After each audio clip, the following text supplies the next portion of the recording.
Assalamualaikum warahmatullahi wabarakatuh. Perkenalkan, nama saya Yuni Oktaviani dari Prodi Akuntansi semester 3. Saya akan mempresentasikan hasil jawaban dari pertanyaan komprehensif yang saya buat. Pertanyaan yang pertama yaitu analisis ekosistem regulasi, jelaskan peran, fungsi, dan yurisdiksi dari 3 pilar utama dalam ekosistem audit Indonesia. Orientasi Jasa Keuangan (OJK), Pusat Pembinaan Profesi Keuangan P2PK, dan Institut Akuntan Publik Indonesia. Gunakan contoh-contoh spesifik dari tindakan dan sanksi yang mereka ambil dalam kasus PT Garuda Indonesia untuk mengilustrasikan bagaimana mereka berinteraksi dan berkoordinasi dalam menegakkan akuntabilitas. Jawabannya, yang pertama, Otoritas Jasa Keuangan (OJK). Peran dan fungsi OJK adalah lembaga negara independen yang memiliki fungsi, tugas, dan wewenang pengaturan, pengawasan, pemeriksaan, dan penyelidikan terhadap keseluruhan kegiatan di sektor jasa keuangan, termasuk pasar modal. Tujuan utamanya adalah memastikan bahwa kegiatan sektor jasa keuangan terselenggara secara teratur, adil, transparan, dan akuntabel, serta mampu melindungi kepentingan konsumen dan masyarakat. Peran ini secara langsung sejajar dengan fungsi Securities and Exchange Commission di Amerika Serikat yang bertugas memastikan investor menerima informasi yang andal. Relevan dengan kasus Garuda, OJK bertindak sebagai penyelidik utama terhadap PT Garuda Indonesia sebagai emiten. Fokus OJK adalah pada kepatuhan perusahaan terhadap peraturan pasar modal terkait dengan penyusunan dan penyampaian laporan keuangan kepada publik. Yang kedua, Pusat Pembinaan Profesi Keuangan P2PK. Peran dan fungsi P2PK adalah unit setingkat eselon 2 di bawah Kementerian Keuangan yang bertugas merumuskan kebijaksanaan, melakukan pembinaan, pengembangan, dan pengawasan terhadap profesi keuangan, terutama akuntan publik dan kantor akuntan publik. P2PK memiliki kewenangan untuk melakukan pemeriksaan dan menjatuhkan sanksi administratif, termasuk pembekuan dan pencabutan izin praktik.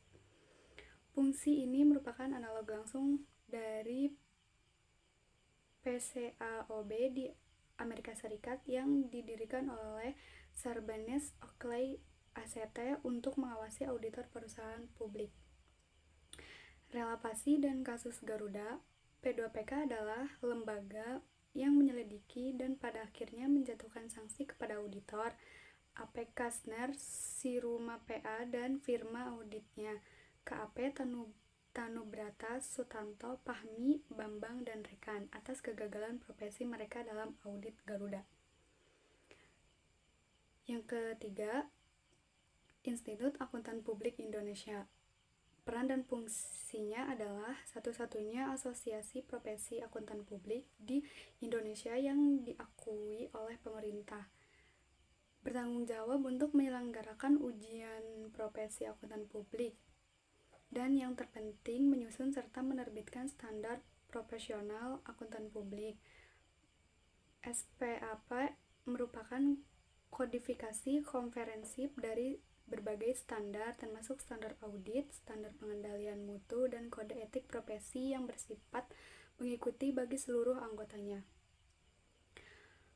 Contoh ringkasan pelanggaran dan sanksi dalam kasus PT Garuda Indonesia yaitu antara lain pihak PT Garuda Indonesia Persero Tbk, aturan atau standar yang dilanggar, Undang-Undang Pasar Modal Nomor 8/1995 PSAK. Badan yang menjatuhkan sanksi, OJK atau BII. Sanksinya yaitu denda 100 juta dari OJK, sebesar 250 juta dari BII. Perintah untuk menyajikan kembali laporan keuangan dan paparan publik. Pertanyaan yang nomor 2 yaitu pertanyaannya, pelanggaran standar audit, identifikasi dan jelaskan minimal 3 pelanggaran spesifik terhadap standar profesional akuntan publik (SPAP) yang dilakukan oleh auditor dalam kasus audit laporan keuangan PT Garuda Indonesia 2018, Kaitkan setiap pelanggaran dengan 3 kategori utama standar auditing yang berlaku umum, standar pekerjaan lapangan, dan standar pelaporan, dan jelaskan mengapa tindakan atau ketiadaan tindakan auditor tersebut merupakan kegagalan profesional yang signifikan. Jawabannya yaitu pelanggaran standar umum atau kualitas pribadi auditor, antara lain kecermatan dan keseksamaan profesional. Standar ini menuntut auditor untuk memenuhi tugasnya dengan tekun dan hati-hati. Penerimaan auditor atas pengakuan pendapatan dari Mahata tanpa bukti dan telah yang memadai merupakan bentuk kelalaian yang mendalam. Dan independensi dalam sikap mental. Meskipun tidak ada bukti langsung adanya kolusi, kegagalan auditor yang menerapkan skeptisisme profesional dalam menghadapi transaksi yang sangat material dan tidak biasa ini menimbulkan pertanyaan serius tentang objektivitasnya. Yang kedua, pelanggaran standar pekerjaan lapangan, pelaksanaan audit di lapangan, yaitu perencanaan yang memadai dan penilaian risiko. Standar pekerjaan lapangan pertama menekankan pentingnya memahami entitas dan lingkungannya untuk menilai risiko salah saji material. Bukti audit yang cukup dan tepat. Standar ini mengharuskan auditor untuk memperoleh bukti yang cukup dan tepat sebagai dasar yang memadai untuk memberikan opini. Yang ketiga, pelanggaran standar pelaporan atau pelaporan hasil audit. Kesesuaian dengan prinsip akuntansi yang berlaku umum atau PSAK, standar pelaporan pertama mengharuskan auditor untuk menyatakan dalam laporannya apakah laporan keuangan telah disajikan sesuai dengan PSAK, opini wajar tanpa pengecualian yang diterbitkan oleh AP Kasnar Siruma PA pada dasarnya cacat karena laporan keuangan tersebut secara material menyimpang dari PSAK 23 tentang pendapatan. Pertanyaan yang nomor 3 yaitu kegagalan sistematik versus individual. Sanksi dari P2PK tidak hanya menargetkan AP Kasner Siruma PA secara individu tetapi juga KAP Tanubrata et al. Sebagai sebuah firma. Analisislah mengapa kegagalan audit ini dianggap sebagai masalah sistemik di tingkat firma, bukan hanya kesalahan individu. Jelaskan konsep sistem pengendalian mutu SPM1 dan bagaimana elemen-elemennya seperti konsultasi, pelaksanaan perkaitan, dan tanggung jawab kepemimpinan seharusnya dapat mencegah kegagalan audit ini terjadi. Jawabannya yaitu keputusan regulator untuk tidak hanya menghukum individu tetapi juga memaksa adanya perbaikan sistemik di tingkat firma menunjukkan pemahaman yang mendalam tentang kualitas audit. Audit dilakukan oleh manusia yang bisa membuat kesalahan atau mengalami penurunan daya kritis.